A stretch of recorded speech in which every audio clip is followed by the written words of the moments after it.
The Revenge, bab 57, red 21 plus oleh Neng Neng. Nona, Tuan Andre tengah mabuk berat. Beliau sekarang berada di salah satu klub malam. Saya tidak bisa mengantarkan Tuan pulang karena tiba-tiba ada urusan mendadak. Kiara menatap heran pada layar ponsel yang berisi pesan dari Max.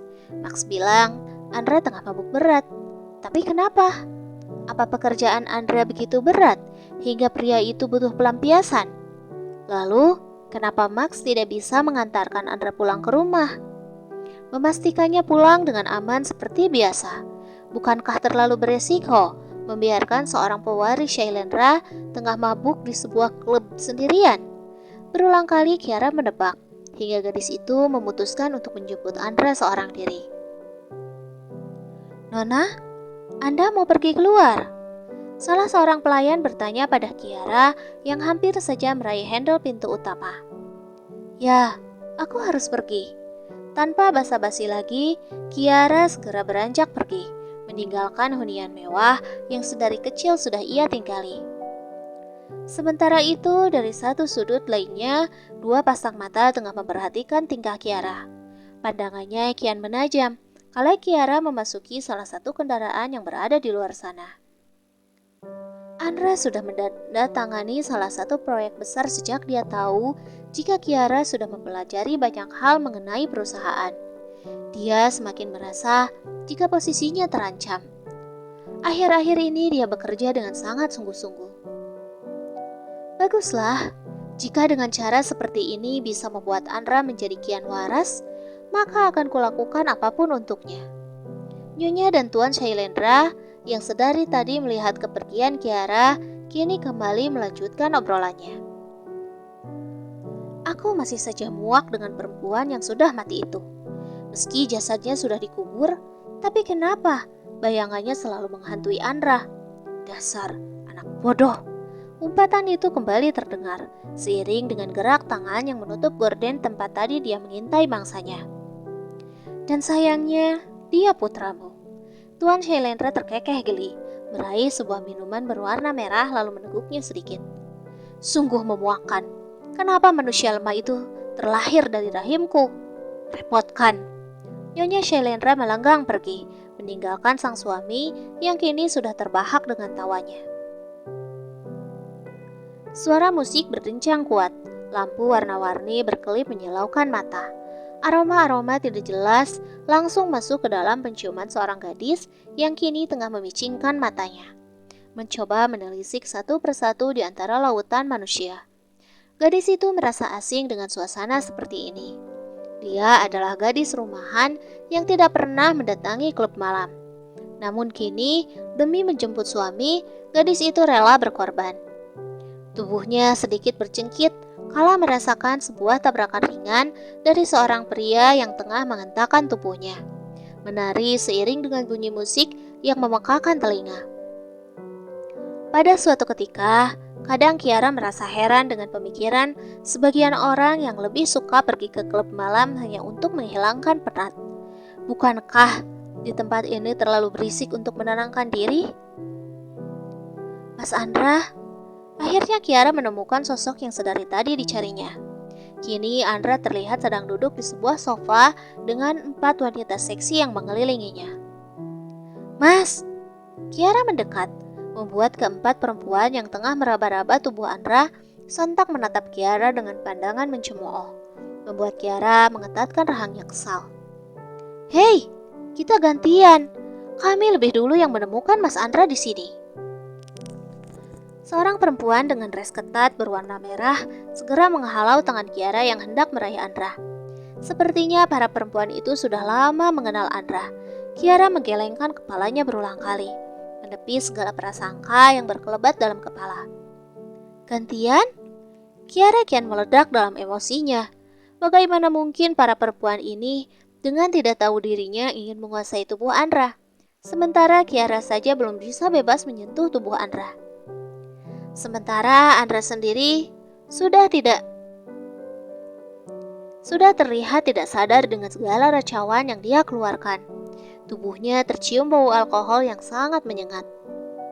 Mas, ayo pulang. Kiara mengguncang tubuh Andra dengan sedikit kesal. Bagaimana mungkin pria ini melarikan diri dari kantor, mendatangi klub malam, mabuk-mabukan, dan berakhir dengan merelakan tubuhnya untuk diraba-raba oleh perempuan yang tengah menatapnya dengan lapar. Kiara menggeleng lengan jaket yang digunakannya, lalu meraih tangan Andra, mencoba untuk membantunya berdiri. Kiara hampir kewalahan, namun gadis itu mencoba bertahan. Mas Andra, mau kemana? Kini perempuan yang hampir oleng karena minuman beralkohol itu memeluk tubuh Andra, mencoba menahannya. Lalu dengan gerakan sensual, perempuan itu mencoba mencium pipi Andra yang kini tengah sempoyongan, menyeimbangkan berat tubuhnya sendiri, dengan Kiara masih setia memegang lengannya erat. Wajah Kiara berubah menjadi merah padam, seketika tangannya mengepal erat. Memang perempuan mana yang tidak merasa hatinya terbakar kalau melihat suaminya disentuh perempuan lain. Singkirkan tanganmu dari tubuh suamiku. Kiara hampir murka di tempat jika ia tidak segera mendengar gumaman Andra. Anet, ini kamu sayang? Andra mengerjapkan matanya, lalu mengelus pipi Kiara dengan lembut. Kiara memejamkan matanya. Ada rasa perih yang menelusup ke dalam hatinya. Si, istri? Keempat perempuan tadi langsung terbahak, mencemooh Kiara dengan gamblang. Istri yang tidak dianggap? Kasihan. Lagi, mereka terbahak, hingga membuat Kiara semakin dikuasai emosi.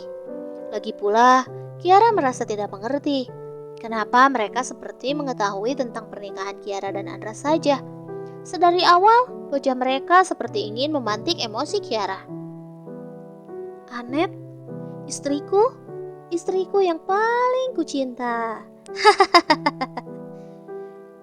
Kiara menahan rasa perih dalam hati kala mendengar kembali ocehan Andra. Kini tangan Andra sudah menyentuh pipi Kiara, mencapit wajahnya, hingga bibir Kiara mengerucut. Mata Kiara mengerjap-kerjap, hatinya bertalu sekaligus nyeri. Kiara menahannya sekuat tenaga saat cairan bening itu hampir saja menetes di pipinya. Hahaha. Sungguh malang sekali istri dari Mas Andra ini. Istri pajangan. Keempat wanita tadi kembali mencemooh. Merasa begitu dipermalukan di hadapan banyak orang, Kiara segera menggeret tubuh Andra sekuat tenaga, hingga Andra berjalan terseok begitu saja.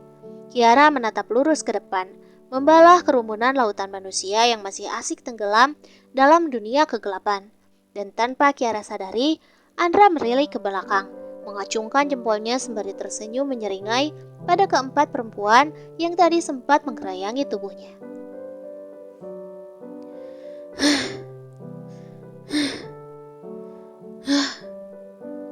Kiara menatap sesak di dalam dadanya, mengusapnya perlahan sembari memejamkan matanya. Hatinya teramat sakit kalau melihat Andra tadi, peluh membanjiri keningnya. Kiara melirik pada Andra yang kini tengah tertidur di samping kursi pengemudi. Kenapa Mas Andra tega? Apa arti pernikahan ini bagimu? Kiara berbisik lirih. Apa benar yang mereka katakan? Aku hanya istri pajangan. Bukankah saat itu Mas Andra yang menginginkan pernikahan ini? Kiara kembali menatap sendu pada wajah Andra. Ini terlalu menyakitkan. Aku sudah menahan banyak rasa sakit selama ini. Akhirnya runtuh sudah pertahanan Kiara. Gadis itu menangis pilu di samping suaminya yang sudah tidak sadar, merutuki nasibnya sendiri yang terasa begitu malang. Tanpa Kiara tahu, kedua tangan Andra terkepal sempurna. Bibirnya tersenyum tipis. Tanpa Kiara sadari, hatinya menggumam. Aku menikahimu untuk rasa sakit yang Anet dan calon anakku derita. Selamat Kia, kamu sudah masuk perangkapku. Perlahan, mentalmu akan menyakiti dirimu sendiri. Kamu tidak akan bertahan lama, hingga kamu akan lebih memilih kematian daripada harus mengatasi mentalmu sendiri.